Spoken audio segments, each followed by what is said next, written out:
Welcome to the first Wednesday series. Again, everybody, whether it's your first time or your, how many months have we been meeting? Third time, you're very welcome. Today we have Catherine Ronan with us. And she has a collection coming out with Revival called Elemental Skin. Unfortunately, we don't yet have copies because it's in the presses right now, but it will be online shortly. And just a little bit about Catherine before she gives us her wonderful poetry. Catherine is from West Cork and holds a degree in applied psychology and French. She's been writing poetry since childhood, but returned to UCC in 2019 for a master's in creative writing. She is a member of multiple poetry collectives and performs regularly at open mics. She's on the team of Dabara's Spoken Word and is a Lime Square poet. Yay. She created her first poetry film, Policing Mary, recently. She won the Winter Solstice competition and co-curated Bandana's Poetry Town for Poetry Ireland.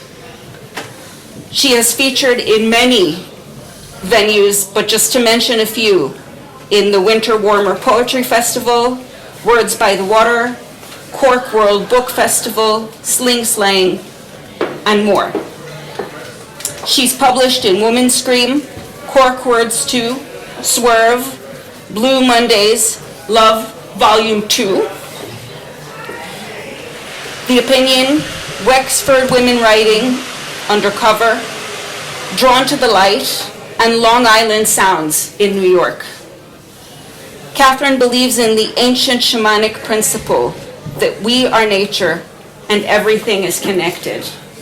So, on that lovely note, Catherine, thanks for coming tonight.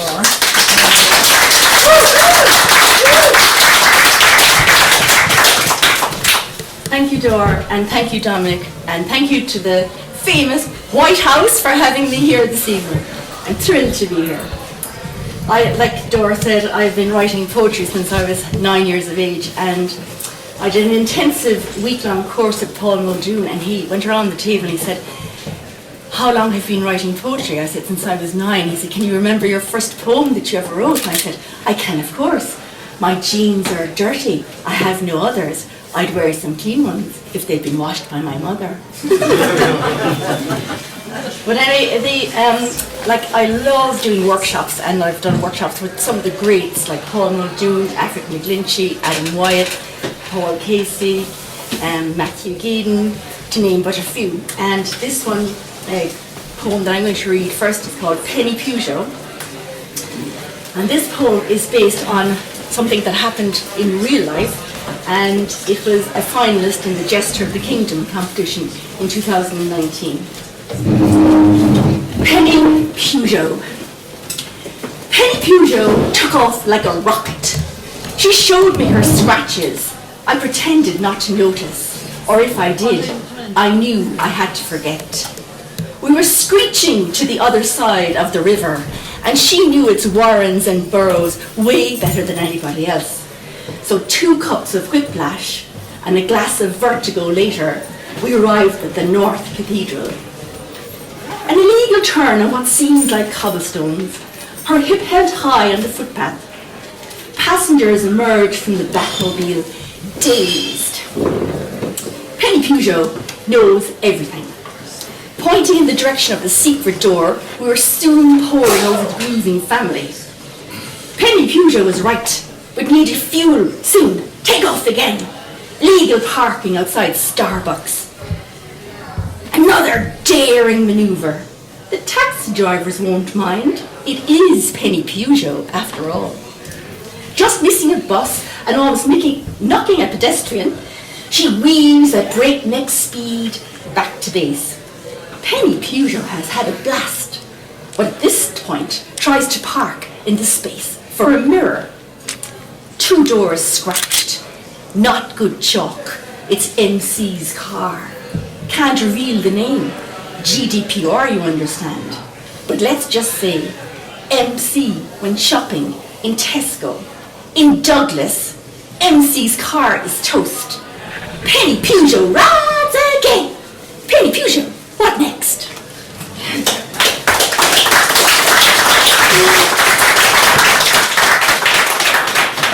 So I should have explained, because not everybody knows, but this woman thought her car was steaming, but it was actually smoking. And she went to Tesco, and the whole thing went on fire. So that was that story. I should have introduced it with that.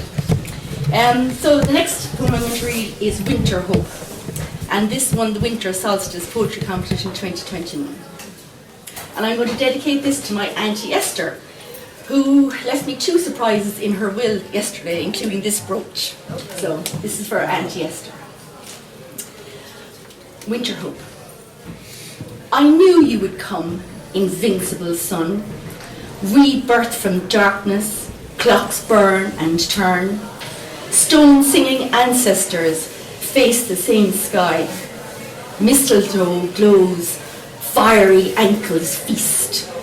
On the darkest day, Jupiter and Saturn kiss, fingers frosted blue trace ancient nights.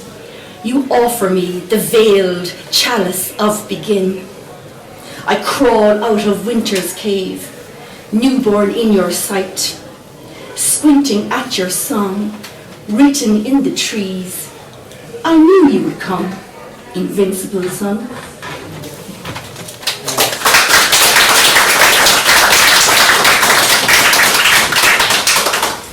So I've often done workshops with John W. Sexton, and we often talk about the resilience and determination it takes to succeed in the poetry world, especially, I think. So the next 2 poems I'm going to read are around those themes. The first one is called Wounds. You catch the darkness between my eyes. Hold it for a second that I will not count. Feelings swim between our toes and thighs, to wedge between awkward sand and acid goodbye. I pull out all my hair to walk into bald moonlight. Swimming your dolphin side, I hear the great whale moan. You circle my thoughts into bite-sized pieces of nothing. I pulse with the power of a gorse hare, bleeding defeat onto grass. I fill my nostrils, swim out to reclaim the stars, and I will not fail. They burn there already, with open wounds, waiting for me.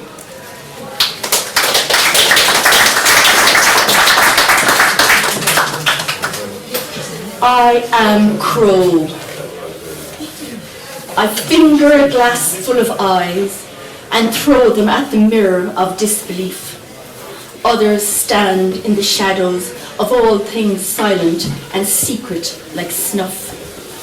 Tracks lay where they always did, sweating with error and wayward thought. Trapped throats find words tightly wrapped in bloodied bandages on footpaths. I pack that alligator case, and with every scale of thumbnailed life, I climb mountains of oily skin to become Crow, and then you see me at last.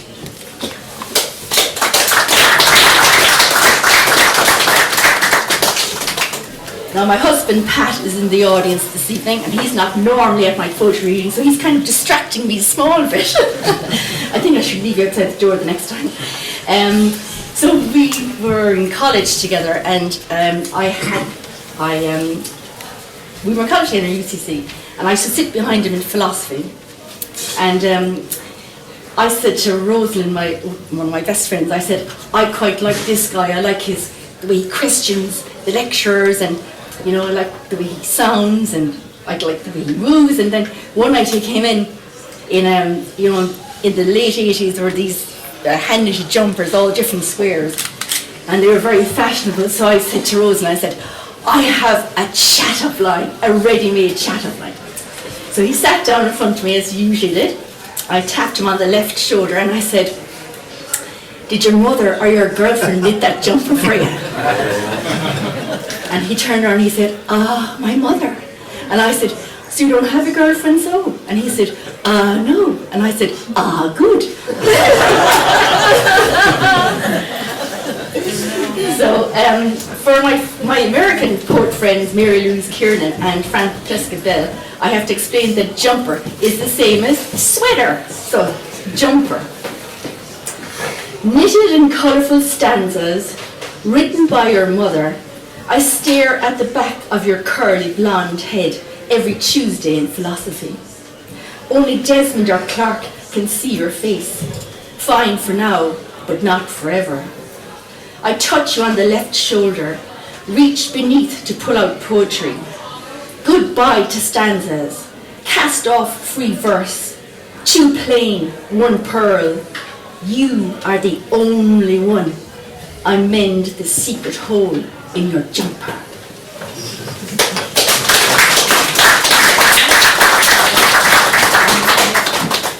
And of course, he wasn't my first boyfriend.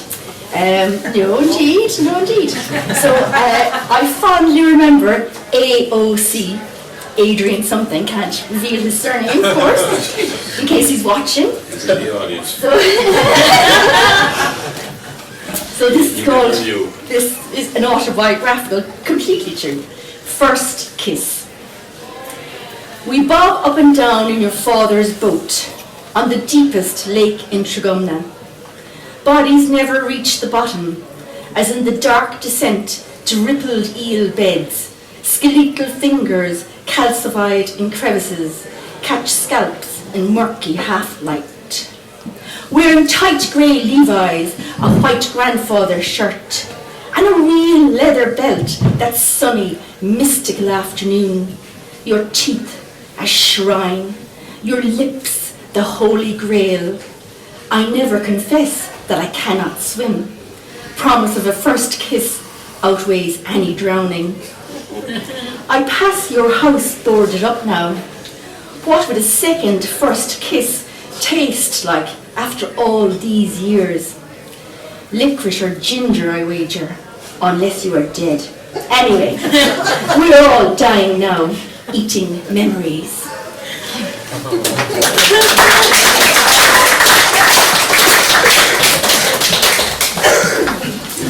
And of course there are people that you would like to get to know better, but of course they don't really want to allow you in, so this inspired Jailbird. You permit me to walk your ramparts, but I want to descend to your old town. Crawl with womanhood all over your cobbled streets, lick your walls. Time to wander into that vintage shop, inhale your perfume of memory, dab scent on my pulsing wrists, finger the silk scarves of your fragrant past. I sip brandy in walnut-walled bars, interrogate the ghosts of your half-loves, slink down alleys with stray cats you own, touch a hair on every quivering tail. I kneel in your medieval cathedral, light every single waxed candle, take the keys from your belt, unlock the groaning gates, let my jail rush in.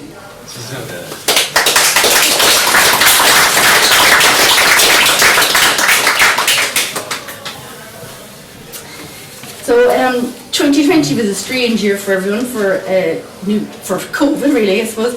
But I mean, there was one good thing that came out of COVID, in that the local became global and the global became local. And we met, and I was just talking to Michael earlier, that we met so many, and Joe, we met so many fantastic writers from all over the world because of it. So it had a silver lining. For me anyways, it really had. So this was published in an international publication called Woman's Scream, and it's called Healer. Take this squinting kitten, stroke into full fur feline, raise me from the shale grave of bedridden days. Take these shards, anoint with gold, vessel transformed, more beautiful than original sin.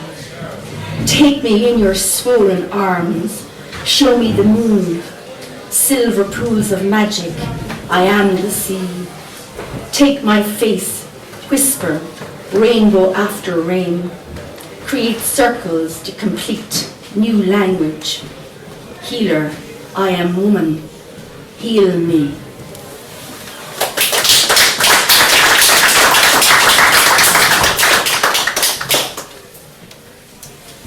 Perfect for today. Night sighs with spider eyes as lampposts bend to lick paths flavoured with chewing gum and last night's fire. I am thinking of you again and how you loved my defence of pagan at a middle-class poetry reading across the river. You carried drums in your ears, tribes in your pockets, and stroked hedgehogs for pleasure. Yes, you are dangerous in gentleness, dangerous as we climb the hill of us, above the furious sea and the inky tales of the wandering uterus. You are perfect, perfect for today and the glow of yesterday, in between song, dancing in the ashes of belong, before we yawn toothless.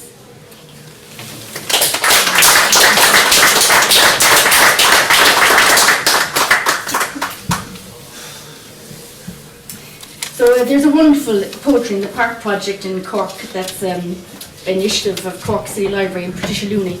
I don't know if the same sort of project exists in Limerick, but it's a fantastic idea. So this was like 4 of my poems have been selected, but this is the most recent one that has been published and exhibited as part of Poetry in the Park project. It's very short. It's called Here. Whisper to me, and I will whisper to you. Feel my lips on the breeze across your cheek. Hear my words as a song amongst trees. Look up, you will see me. I am here. Thank you.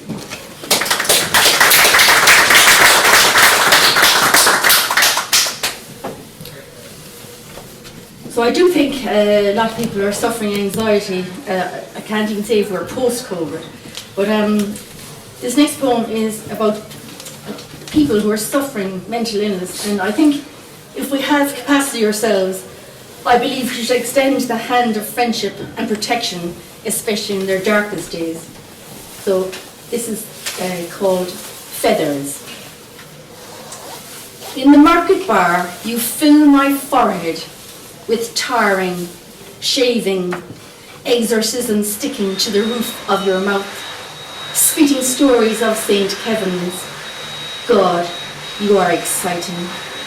Sweeney turned mad after war stamped his eye, strayed in nakedness before trees embraced him. I eagle you again, cup your warm swallow's laugh.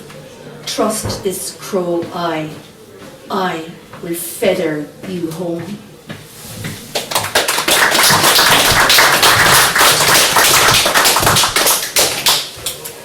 And this is my last poem. I again went back to UCC to study myth and magic with the wonderful Dr. Jenny Butler in 2022. And this poem has been put to music by the wonderfully talented Mags Creedon O'Shea. And tonight I dedicate it to Mags Creedon O'Shea and John Kenny. Bridget. Cupped flame of sunbeams and snow, cosmic power of renewal. Oak sap rises to kiss your fingers. Spring tides bathe your feet. Your sketched moon, fractured sun, first flower of spring in a druid's fist. Born between 2 thresholds, you hold the hand of all labourers. Our Mary of the Gale, we tie magic ribbons and rags to your holy wish trees, sing songs over ancient rivers. Protector of poets, smiths, healers, we kneel before your mantle of stars. Bridget, carried from Iona to Bethlehem, you inhale the dark, exhale the light. Thank you very much.